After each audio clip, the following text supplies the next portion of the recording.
Oh, this is Anna from True Colombia Travel. We're in Colombia. Yep.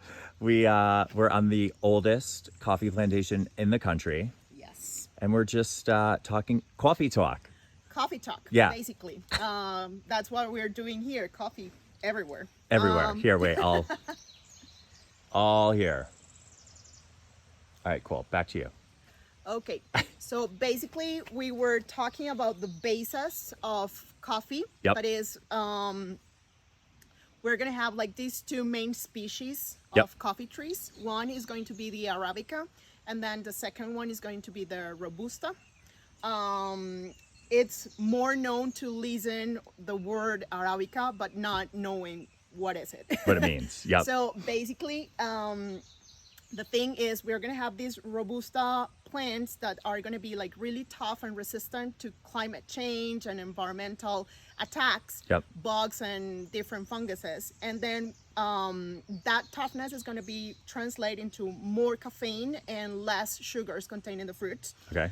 So flavors going to a more bitter and earthy, leather, all these flavors. Okay. And then on the other And side, that's like more popular in Europe, you were saying. yes. Yes. Okay. And then we're gonna have the Arabica type of coffee. Yep. That basically is gonna have more sugars, less caffeine, but it's going to have a lot of flavor on it. Okay. And actually here in Colombia, one of the main differences to other South American coffee is that we only plant Arabica. Got it. Okay. Yep.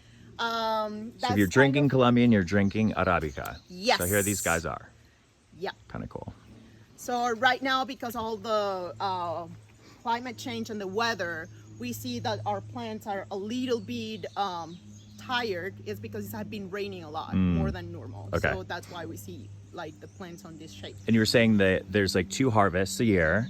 Yes. And they go, and actually these trees are constantly producing flowers, turning into fruit. Totally. So they're always doing and we something. were talking about that one plant is able to actually have all different stages. Yep. At the same time. So for example, if we look here, if we go here to this plant, we're gonna have the flowers that are growing. One of them are gonna be in bloom. Cool. Then we're gonna have the areas where the new baby fruits are gonna grow. Yep. We're gonna have green fruits, Yep. and we're gonna have ripe fruits. Everything at the same time.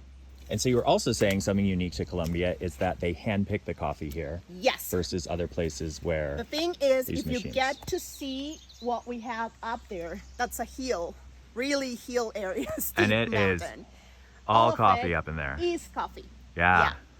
And so in spaces or in countries like Brazil, for example, is they have more flat areas that they're Okay. able to bring machines over there. Right. Over here, I don't think that we're able to develop a machine to climb that. Yeah, right.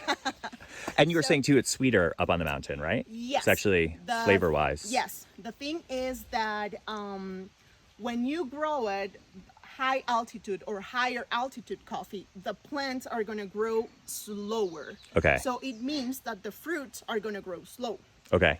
The idea with all the coffee processing, what we're looking for is that the substances contained inside of the coffee are developed in a more stable way. Okay. So basically, when you're in lower areas, your coffee is going to grow like this. Yeah. When we are on higher areas, the coffee is going to grow like this.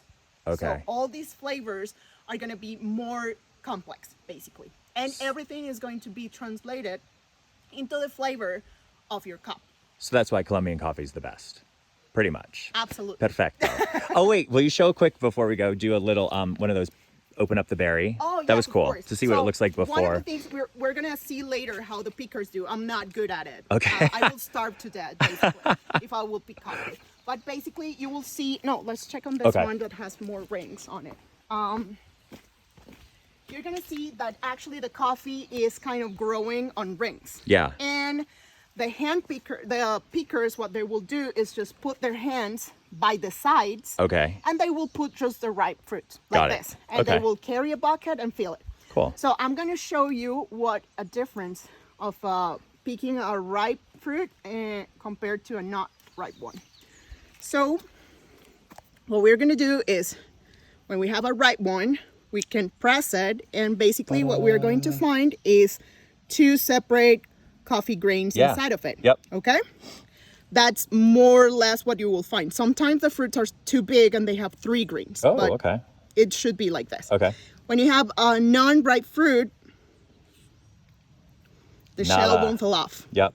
So basically, you're going to be adding all these shells to your final product that is actually not coffee. Got it. So the quality is going down. Got it. So that's one of the main differences in between Colombian coffee and other South American coffee. Got it. And is that a machine won't make a difference in between a ripe or a non-ripe fruit. Sure. Yeah. Which pickers actually do.